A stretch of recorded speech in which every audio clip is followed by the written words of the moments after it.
I'm Ariana Grande. Hi, I'm Cynthia Erivo, and you're listening to the Broadway Podcast Network. Visit bpn.fm to discover more.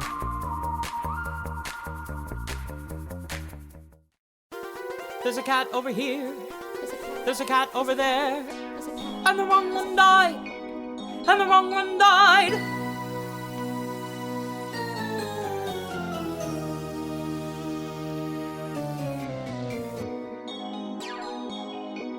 Welcome to The Wrong Cat Died, the podcast breakdown of the catastrophe. I'm your host, Mike Abrams, and today we have another amazing guest. He just finished his run as the Rum Tum Tugger on the U.S. National Tour 6 of Cats, which is currently performing right now on tour. So welcome, Zach Bravo, and thank you for joining me. Hey, Mike, how's it going? Thanks for having me. I'm excited to have you. Tuggers are always fun because it's such a character personality with a lot of fun in the show. But before we get into Tugger and your experience as Tugger, I always love hearing about your experience with the show before being cast in it. So were you one of the people that had the 1998 VHS on replay? Did you know it well? Like, what was your experience? Well, I didn't really hear about Cats until I was about like 8, 9, maybe 10 years old. Had no idea about it until a family friend of mine who lived around the area was like really big into just Andrew Lloyd Webber musicals, but one of her favorites was Cats. And she had the tape, and she let me borrow it one day, and she told me, "Watch this. You're gonna play Rum Tum Tugger one day." Yeah. So destined from 8 years old to be this pretty smart. much. And you know, I grew up as a dancer, so like and the only boy dancer in my studio, so like I was always just like out there just like doing all this crazy stuff. So my family friend, Sharon is her name, she was like, yeah, no, you should watch this because I feel like you would be really great as this when you're older. And I watched it at that age, and of course I didn't really know what was going on. But I just took it as is. But I, of course, once I saw the Rum Tum Tugger come out, I was like, oh yeah, that's me. I'm like, yeah. Wow. Okay. Yeah. That's super interesting because I think it's like I've talked to a couple Tuggers in the past where it's like that is not at all their personality, and that's kind of the fun of the acting. And here you are saying like, I knew that was destined from 8 years old on that this was going to be my future. Yeah, kind of, yeah. Awesome. Okay, so you saw it on the VHS. You now know that you're going to be a Tugger when you grow up. When was the first time? Did you see it on stage before you performed? I did.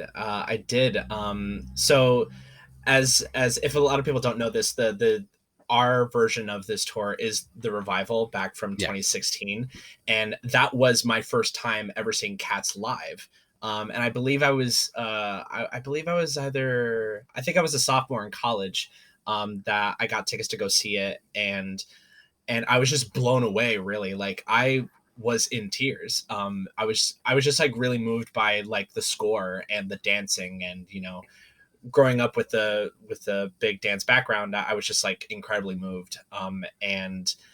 Again, like at that time, I was trying so hard to just like understand it. But you know, when it comes to watching a show like Cats, it's very much like you take it how you want to take it. There is like no rhyme or reason. And I feel like that was Andrew Lloyd Webber's goal with it, was to just be like, this is what I have to present. Take it as you will. And you know, I left that theater like just being very inspired. And of course, when I did see Tugger go on, Tyler Haynes, or it might have been Sam Lips, either Tyler Haynes or Sam Lips that went on for Tugger. I left that theater just being very inspired and looking forward to my future in my musical theater career. Yeah. So you're in college and you are basically studying to be in musical theater. Like you're at this time trying to like, that's going to be your future career. When was it early in the run? Do you remember when you saw it? Like, did you see Leona Lewis or Mamie Paris? No, I saw Leona Lewis. Okay. So you saw it early. So probably was Tyler, unless he was off that day, because he would have been in the early run. Yeah. Could have been. Okay. That's okay. So you see it in soft. So basically you see the VHS as an 8-year-old, and then you see it as an adult. Mm-hmm. Did you have any kind of like aha moments as the stage production of like, oh, this is a lot different than what 8-year-old me recognized? No, I kind of just felt the same. If anything, it was nostalgic. of course, like the revival and Gillian Lynn's version of Cats is not extremely different, but they have their differences. It still tells the same story. But for me, I definitely felt the same way that I felt when I first saw it on the tape. So there's not any of the overly aggressive sexual nature of the show that hits you as an adult that goes over your head as an 8-year-old. Yeah. Okay. It was like very like normal for me. I was like, okay, yeah, like this is what it is, you know? Yeah. I always find that part kind of fascinating because it's like I think 8-year-old you sees a different version than adult you in that show. Because I think some of those things are like, oh, that is clearly more sexual than I probably would have thought, or that is like very much a coming of age dance, like stuff like that. I don't think most kids are gonna, or I hope most kids aren't recognizing. I don't think kids should see the show for that reason. But no. I mean, at least for me, because like again, like when I watched John Partridge's Tugger, I just saw like a lot of shimmying and shaking and hip thrust, and that's basically kind of what I did when I was doing dance recitals. So I was like, it wasn't like not normal for me. So again, to circle back, like I didn't really feel any like sort of difference. It was more so like a nostalgic feeling. Like I understand that there are like, certain sexual themes within the show that are like for some of the cats, like it's coming of age, and others are they just ooze with raw sex appeal. Totally. Okay, so now you get cast. Your destiny is fulfilled as Tugger. What are you told about like the backstory? Like I always love hearing how you are given the history of cats or the story of cats. It's like, what were you told about the story and what were you told about Tugger? Oh man. Well, I remember at first when we were rehearsing and learning the show, it was strictly just learning the skeletons of the production. And we were waiting for Chrissie Cartwright to come and visit us so she could respectively tell us what Cats is. And we were pretty knee deep into rehearsals. Like we learned the show like in about like 2-3 weeks. Then Chrissie Cartwright came around like the second week. And we had like a sort of like a boot camp essentially of just like, learning how to be in our bodies as cats and sensing everything. But as far as what the story is, if I can remember, because it was just so much information to just take in in a span of 3 weeks. You know what I mean?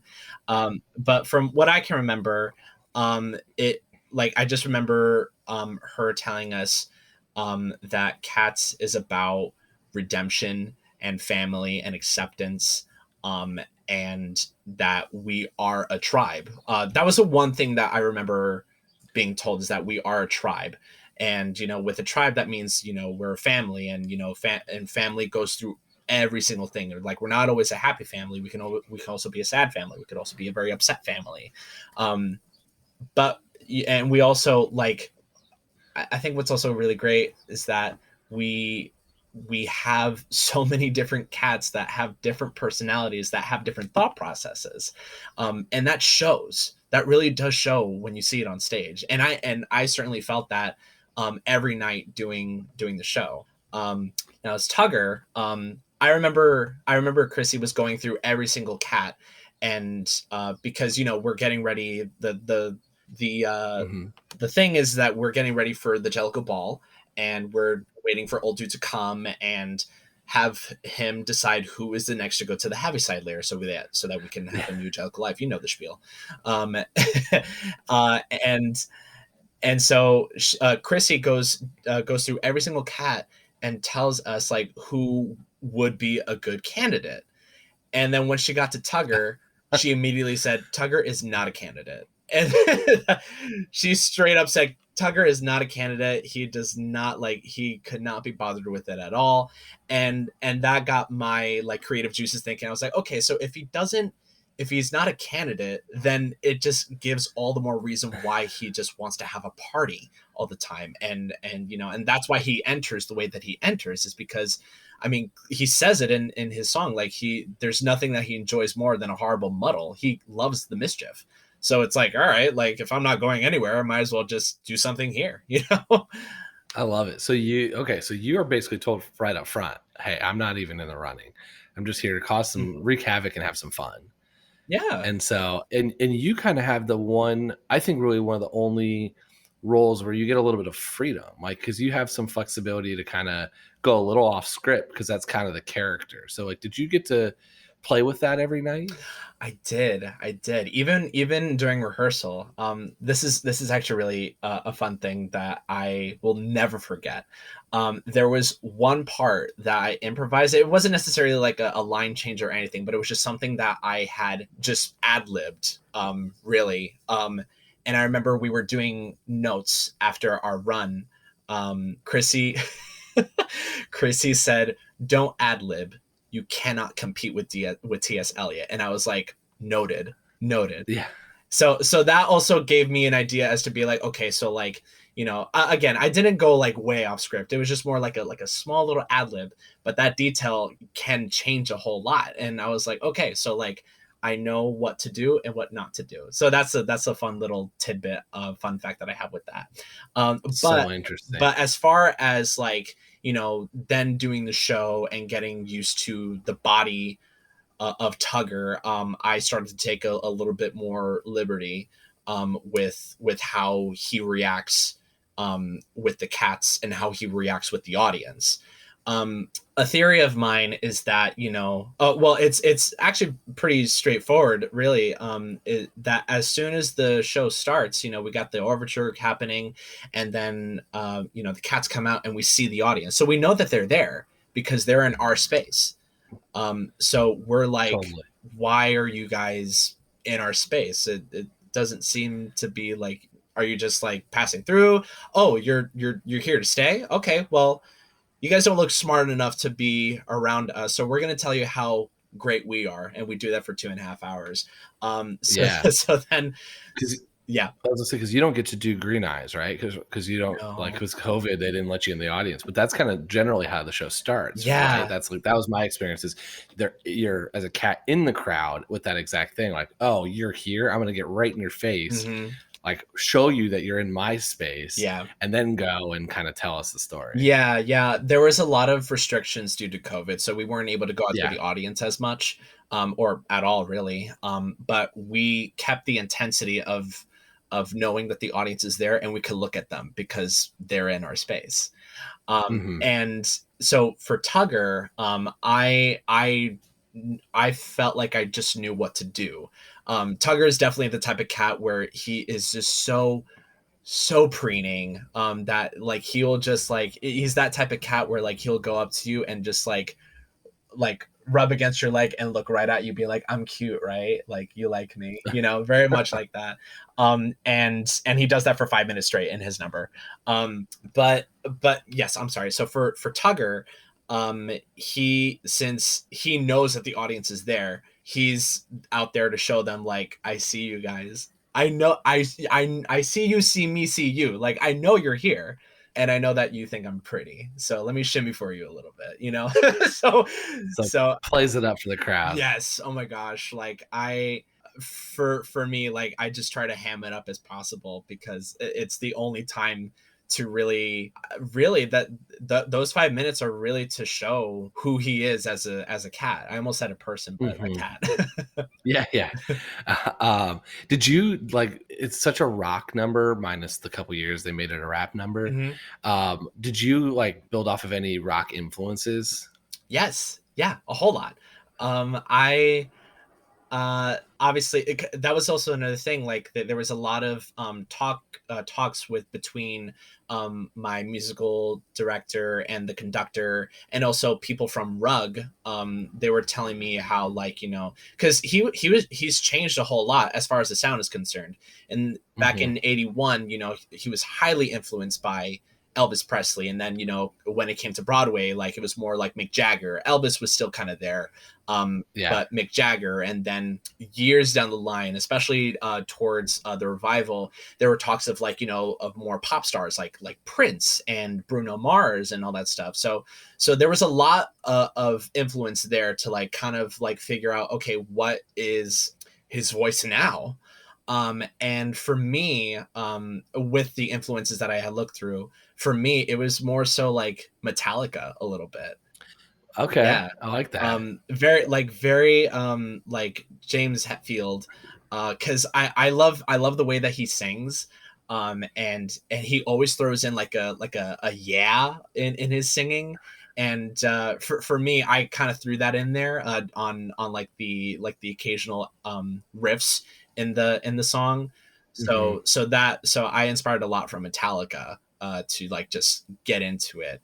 I love Metallica actually. Other bands, I can't really think off the top of my head, but Metallica was definitely one of the influences for me. Nice. I think that's great, and I mean, I think your song is so it's a very memorable number because it kind of comes like right at you. It's like very in your Yes. face, and it's it's a very sexual and like a lot of like hip thrusting and all kinds of stuff there. Mhm. Um, being on tour where you're not in the same city every night and you're kind of moving Yeah. around, like did you feel that reaction like in different places? Like I do think there are some cats in numbers that are like, okay, these are going to be like these are the memorable ones that everyone's going to like come after the show and see at the stage show and be like, oh, there's your Tugger. Like, did you have like any kind of like fun interactions with crowds after with the numbers so kind of like rock heavy? I did actually. I didn't realize like how even before going into this tour, like I didn't realize like how strong the Cats fandom is.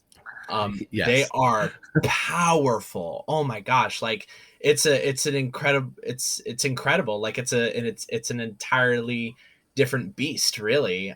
So it also a little overwhelming because like it's cats, and people, and there's a huge amount of people that really love cats, and I love that so much for them. But yeah, no, like after the shows, when we were allowed to, or people were by the stage door, they would kind of pick me out and see me. Also, like I am very much into like promoting and a lot of content creating. I did a lot of that on my TikTok, Yep. which kind of blew up my account from doing cats. And I would get a lot of comments on my videos being like, hey, I'm gonna see you at this theater, can't wait to see you there, or I'll be waiting at stage door here. Also, like a lot of just DMs on my Instagram as well. It was very like awesome, scary but awesome, because I Yeah. was going to be like meeting a bunch of, knowing that there's a bunch of people there to see me, and of course, no, sorry, not just me, but to see cats, Totally. Yeah. Yeah. yeah. I see. I totally get what you're saying. I was actually going to ask you about that because I saw that I mean, like, I actually got sent a couple. The fan base is powerful, as you say. Yeah. They're very passionate. So I got sent a lot of your TikToks early on. Oh, really? Like right when your tour had started. And I loved it. I thought it was super fun. So, was this something where like you saw this great vehicle and was like, all right, I'm going to be in these cool costumes. I'm going to have this opportunity and it's going to be great content. Like, how did you kind of start with that? Did it just come naturally, or was there like a lot of thought of like, all right, this is going to be perfect for TikTok? It kind of just happened, really. I was already pretty big with like just making niche content for TikTok before Tugger Talk, as some people call it. Yeah. I was very much into doing Star Wars TikTok, because I'm a Okay. huge Star Wars fan. I love Darth Maul. That was my niche at the time. Like I would do a lot of like memes, and because I wanted to put myself out there as like a voice actor, I practiced a lot of Darth Maul's voice from like the Clone Wars and all that stuff, and people got a kick out of that. So like I already had a sort of like fan base doing that, and then once I told people that like, oh, like I am going on tour as a cat, everyone just went gung-ho and they were like, yes, we are here for it. So it kind of came naturally for me, just like making more content as Rum Tum Tugger. Love it. Okay, so we're now going to do the crossover you never expected to happen today. Oh, what's up? We're going to figure out which Star Wars characters would be which cat. Yes. Okay, cool. I'm ready for this. Okay. Yes. So let's start with Luke Skywalker. Luke Skywalker. Oh man. I feel Luke Skywalker would be Plato.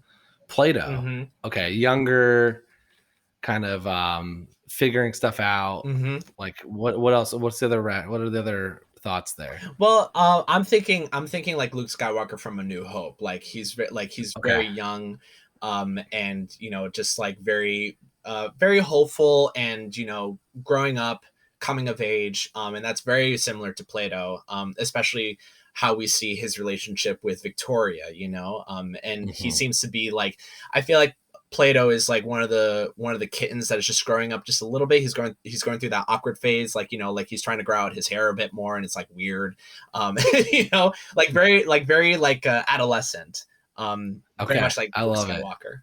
What about Han Solo? Han Solo. Well, he's a smuggler, right? And there are plenty of talks from people asking me if Tugger would be a Jedi or a Sith, and I think he's a smuggler. So I think Tugger would be Han Solo, really. Okay, Yeah. I love it. What about Kylo Ren? Kylo Ren. Oh, that's easy. That's McCavity. Is that McCavity or is that Darth Vader though? No, I don't think it's Darth Vader, because with Kylo Ren, it's very, with Darth Vader. Darth Vader was like, he went through all that stages. Like Anakin went through all the stages to become what he becomes. Mhm. Whereas, Kylo Ren is angst, and he is jealousy, and that is actually one of the words that describes McCavity. One of the three words is jealous. Mhm. And I just see that with Kylo Ren more so. Okay, Mhm. I like it. So who would you have as Darth Vader then? Oh, man, well, there isn't any other villains with Yeah. with the cat. Well, actually, let me think about this. Let me think. Oh man, this is probably the part where you're gonna have to cut the period, the pause period over here, because I'm really thinking about this. Who do you think? Do you have one in mind, or you thought McCavity? I thought it was McCavity. I think who's the henchman? I don't even know if it's in your production. There's a henchman in the pirate scene that's also supposed to be like kind of the bad guy. Oh yeah, no, we don't do Growl Tiger, maybe. Yeah. I kind of thought I would have had Kylo Ren as Mungo Jerry and Darth Vader as McCavity, but maybe that's just kind of the age version of that. Oh, that's probably true. Well, like I don't like, that's the thing. Like I don't see Mungo Jerry as a very like angry cat. Sure, like he's a little mischievous, but Yeah. but he doesn't go off to other planets killing other people. You know what I mean? Totally. just out of like pure rage, like Yeah. Well, there's not enough villains in cats. Basically, that's the problem that's here. true. That's true. Darth Vader can be Grisabella. That works. I like that. Yeah. Yes, actually. Wait, that could work too. Because here's the thing.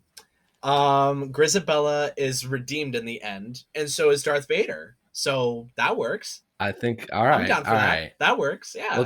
Let's do a couple more. What about Princess Leia? Princess Leia. I immediately want to say Victoria, because like Leia's in the all white outfit and Victoria's the white cat. Maybe in the beginning, but no. Let's think of another one. I think Princess, like I'm trying to think of Princess Leia as a whole. I'm thinking actually, I'm thinking either between Bomb Ballerina or Demeter. I was thinking Bomb. That was where It's, my head it's more. went. I think more Bomb. Yeah, definitely. Yeah. Uh-huh. Okay. Last one. I think this is probably there's two answers I think for this one. But what about Yoda? Yoda. It could be Old Deuteronomy. Or Gus. Or Gus. I think or Gus. Yeah. Those are I think your two. Yeah, for sure. I think like definitely both of them for sure, because they both have a lot to offer as far as like, wisdom. Because, like there's the beginning of Act 2 with the moments of happiness. But I feel like I'm just thinking like every single character's arc, really, because like you see Yoda as like he's a part of the Jedi Council, and he like, in my opinion, he doesn't really think super clear, because everything that he sees is kind of cloudy and faded, but then like in his like dying moments, like in his last days, that's what I meant, in his last days, he is more aware of like life itself, you know. So that could be old Deuteronomy and Gus, really. Yeah, it can be old Dude. I think. I mean, the fact that you said that he's not clear, I think that would be my way to say it's old Dude, because I don't think old Dude makes the right decision. Right. Okay, I really enjoyed this Star Wars. That was really fun. I like that. I like comparing cats to any other things. It's like probably one of my favorite things to do. I love it. We'll be back after this short break. I want to go back to some of the relationships with Tugger and the other characters, and some of the ones that I think because of how much personality comes from Tugger, there's a lot of theories and potentials. So let's start with Mistopheles, the obvious one. Yeah. What's going on there in your eyes? What's happening there? I think they're boyfriend and boyfriend. I think that's what they are. It's all the fan fiction is that, and so it's one of those things that there's some versions of where they're together. There's some versions where they might be brothers. There's some versions where they're other relationships, but pretty much every drawing or writing I have seen has been boyfriend and boyfriend. I think that too, really, because I mean, disregarding that whole number of Mr. Mistopheles and how Tugger presents Mr. Mistopheles to save old Dude. I just think, because for me, I between Paul and I's dynamic, who's the Misto now, we always played with our looks at each other, even during Tugger. We have little moments, and I think because we're all Jellicle cats, they're all very mystical and magical. It's clear that Mr. Mistopheles is the most magical one, the most powerful one, but Tugger has a bit of magic too, I don't know if this was necessarily shown in other versions, but in the revival, there's a little bit of a duet between Tugger and Misto where they're sharing the magic. So Tugger is throwing spotlights at other cats to feel good or whatever. But Misto is also next to him projecting that. So together they create literal magic. So, and I think because of that powerful dynamic, there is a lot of love there, because they understand each other. And I think Misto is the only one that kind of really does understand Tugger in that sense. Again, it's not spoken of or shown, or there are smaller elements where it can be shown, but it's never really spoken about. But I feel like it's there. When Chrissie tells you the cat story, is there an opinion on that given? No, there really wasn't any mention of between that relationship, really. Okay. Because it seems one that's it seems almost assumed over the years, but I've always wondered if it's one of those that's just it's because of staging and certain things, and you're saying the new magic part together, where there's a lot of stuff that happens together that you can make the assumption of relationship, but there's not actually a spoken. This isn't there's a couple that are spoken, or there seems to be a couple that's we know this is true. And I think one of those is I'm pretty sure it's pretty much it's that old Deuteronomy is your dad, Misto's your brother. Some of those are just convinced that's true. What do you think about Grisabella? What's is that your mom? What's Tugger's relationship with Grizz? Yeah. Is it your mom? No, I think Grisabella is more like my aunt, my annoying aunt. I think my mother is Jenny Anydots. Jenny Anydots and old Deuteronomy. Our parents. Okay. For sure. And because old Dew isn't always around, there's also that relationship between Skimbleshanks and Jenny Anydots. They're always together. And I think, okay, so this is a whole branch going on here. So for Tugger, I think Jenny Anydots is his mother. He birthed him, for sure. Because if you look at the costumes, we have the same spots. Yeah, we have similar spots. And I think Skimbleshanks is father figure, but he's more so my uncle. So I like to give him a really tough time. But with Grisabella, I don't think there really is a big relationship between the two. Okay. It's one of the rumors, the family tree, cat's family tree is unclear, and it seems to change a lot. So Grisabella being your mom is one scenario, but I think a lot of that's just the assumption of she was a pop star type of person before. Mm-hmm. You're kind of the rock star. Yeah. Is that like just making that tie together? I mean, that makes sense. Like, I wouldn't put it past it.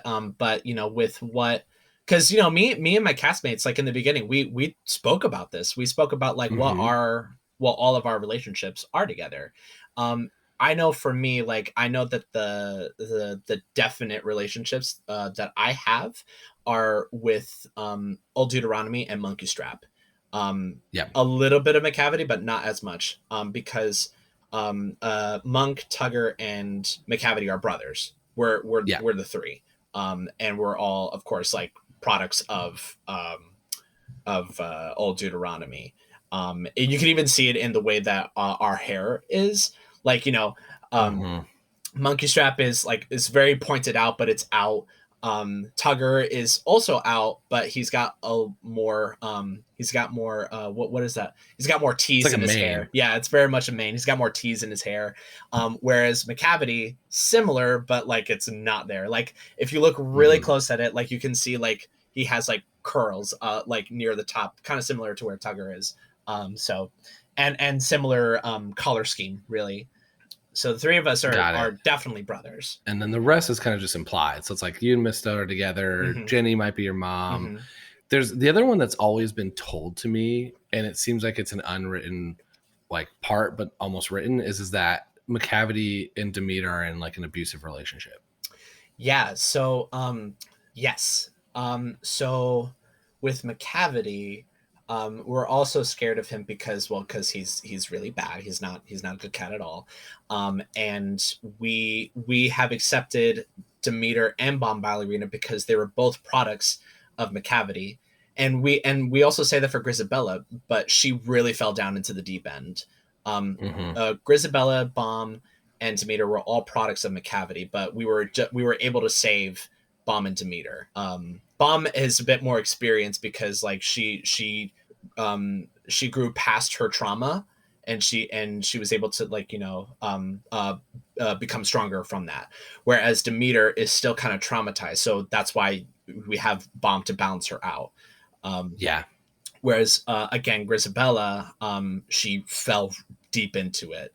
And it's still a little unclear to me as to like why we really shun her away.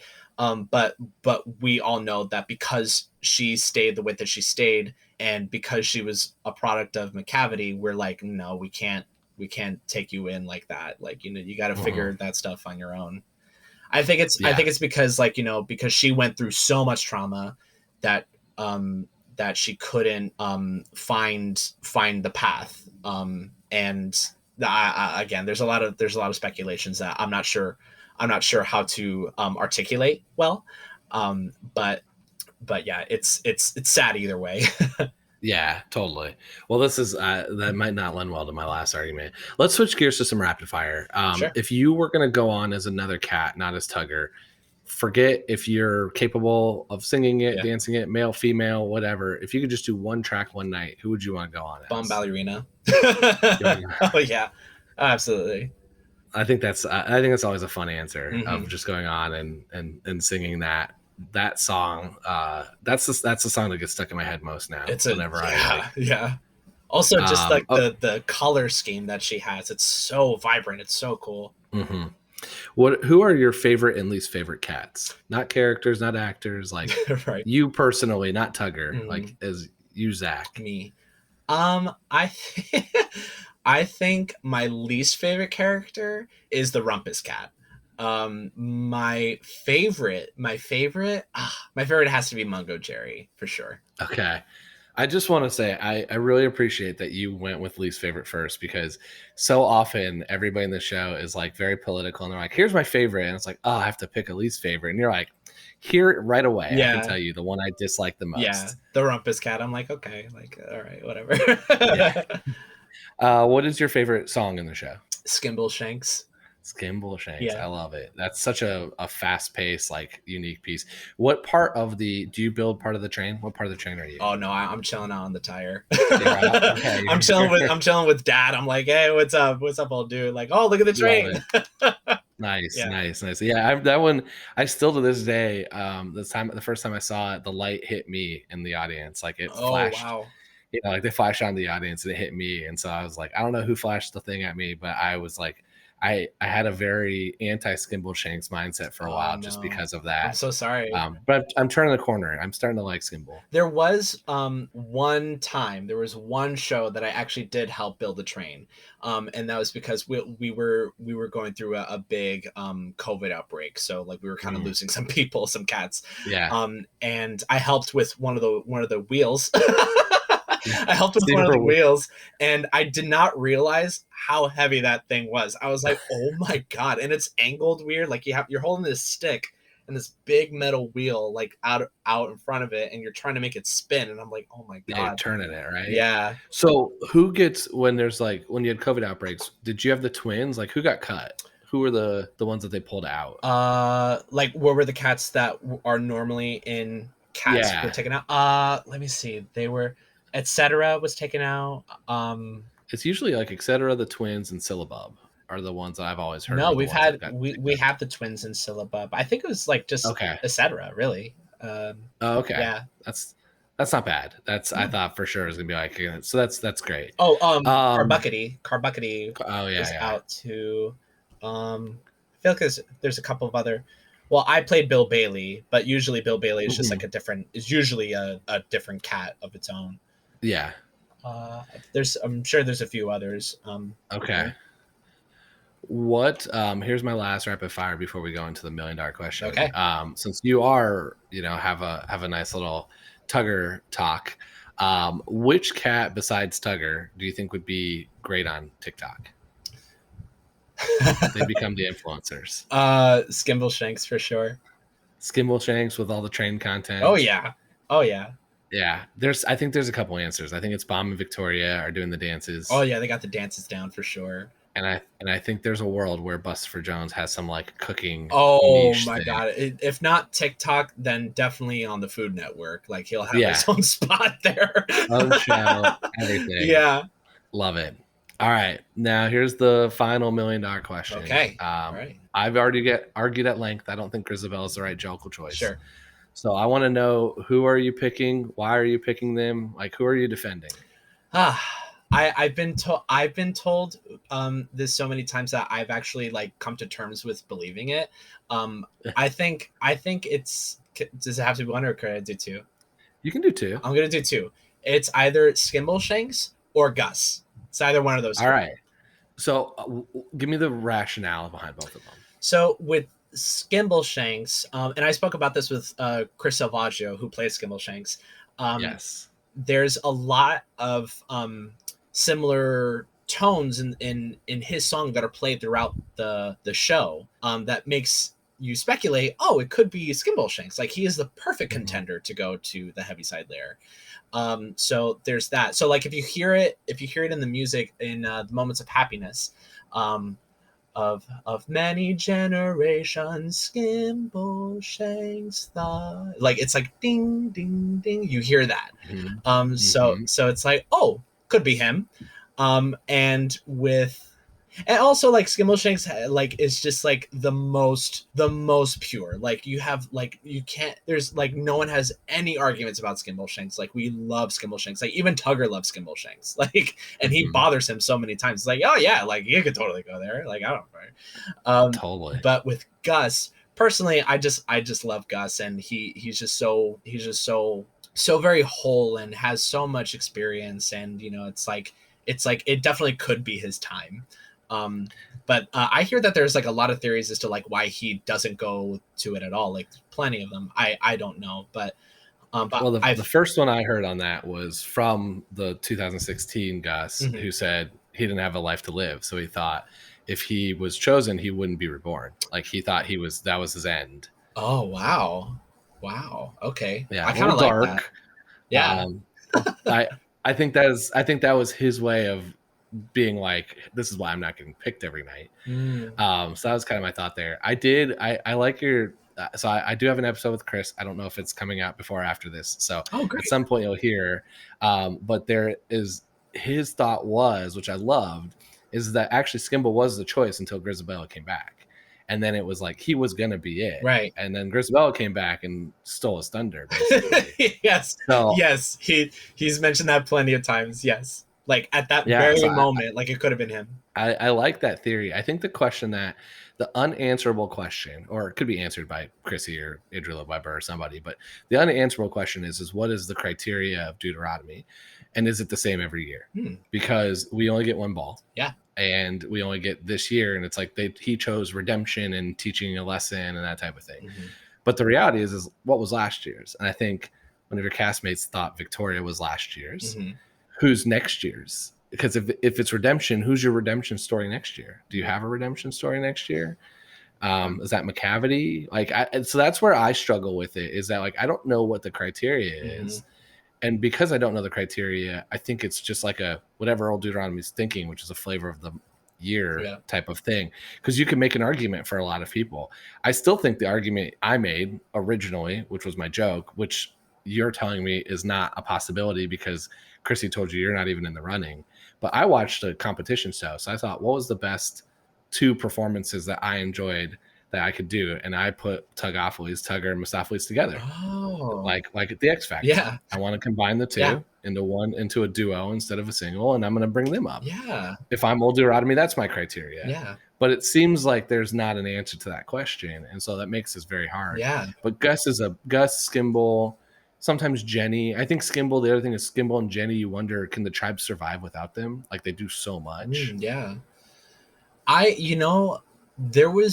There was never any talks of like, or at least within the tribe, on like what old Deuteronomy's criteria was. I'm sure Indalecio, who's our old Deut, has had that conversation of like what his criteria is and or what he thinks old Deut's criteria is. But I'm actually I don't know either, really. But I would love to talk about a theory that I have as to why Tugger isn't a contender. Okay, let's hear it. Yeah, because I brought this up on Instagram a couple times. I think people have asked me like, oh, like what's your headcanon? And I was like, okay, well, being that in this version of Cats, I play Bill Bailey, and then I go off to then play Rum Tum Tugger. So I theorize that Bill Bailey is also Rum Tum Tugger, but Bill Bailey was given a chance to go to the Heaviside layer to become Rum Tum Tugger, and with that in mind, I think Bill Bailey never lived his life to the fullest. So old Deuteronomy gave him that chance to be able to express himself the way that he wanted to. Even the name Bill Bailey seems very like, I don't know, posh. I don't know. So it's like, so like, with when he's given that chance to go to the Heaviside layer, and then he comes back as Rum Tum Tugger, and you see Rum Tum Tugger and what he represents, which is just fun, openness, happiness, freedom. He then Tugger then realizes that like he's fine the way that he is, so like he has no worries of going to the Heaviside layer, which I don't think it's a bad thing that he's not a contender, because a little acting detail that I kind of throw in during the show is during memory, we're all scattered away, we're dispersed, we hide ourselves. I'm not looking at Grisabella, but I'm hearing her, and the second time that she says happiness, it strikes me. I'm like, wait, I know what that is. That's how I express myself, and this is me being Tugger. Like, this is how I express true happiness, and that's all you want. So like, oh, now I get it.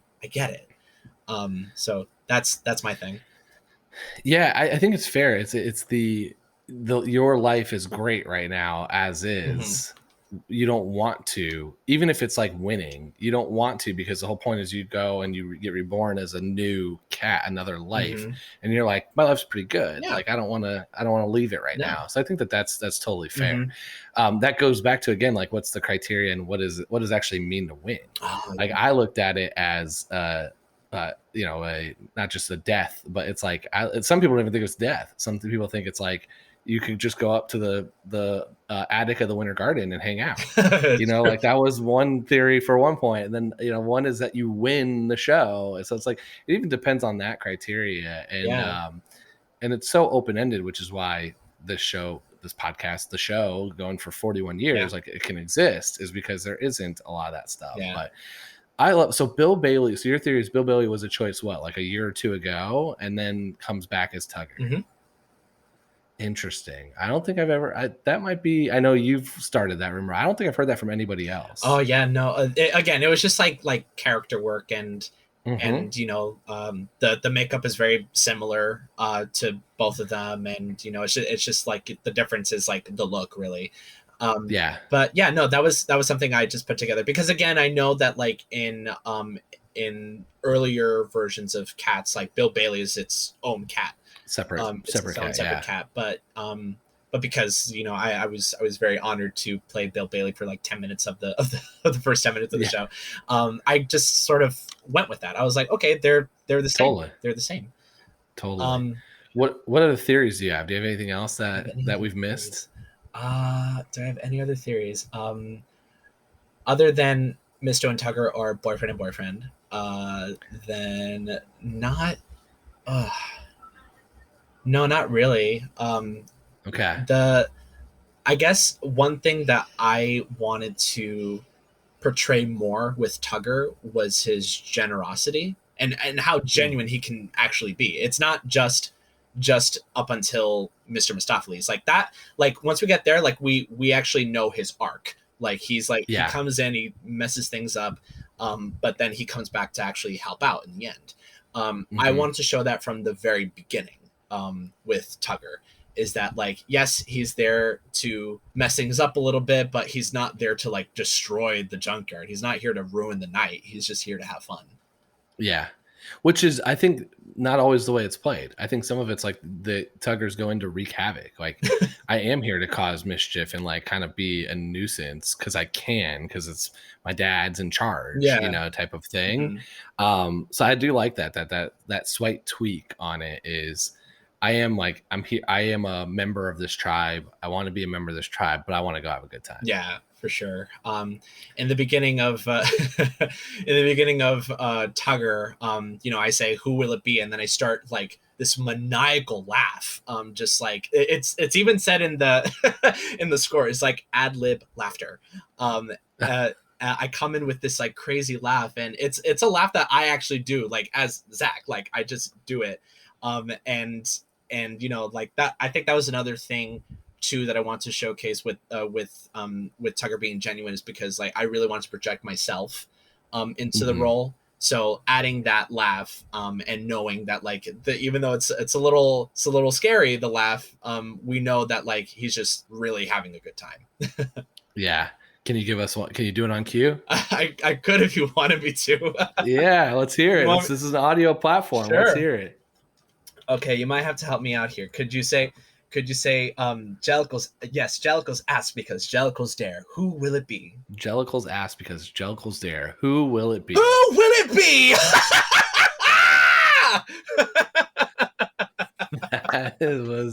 That was amazing. Thank you. I'm so glad that we have that on record. Yes. For the world.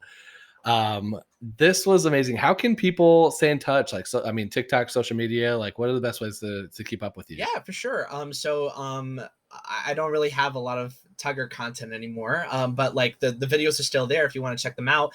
On my TikTok, it's at Zach Bravo. It's just my full name, ZACHBRAVO. Or if you just want to check out on like any other updates that I do like throughout my day, or my post on Instagram, you can follow me on @the_Zach Bravo, and you'll catch me there. Awesome. Well, this was super fun. I'm glad we got to end on the maniacal ad-lib laugh. Yeah. But thank you so much for being a guest and sharing your theories and sharing your experience. Thank you. This was really fun. Thank you so much. Awesome. And thanks everyone else for listening to this episode of The Wrong Cat Died, the podcast breakdown of the catastrophe. To follow along, you can subscribe on Apple Podcasts, Spotify, Stitcher, or anywhere else you listen to podcasts. Follow us on Twitter and Instagram at The Wrong Cat Died, or check out our website, thewrongcatdied.com.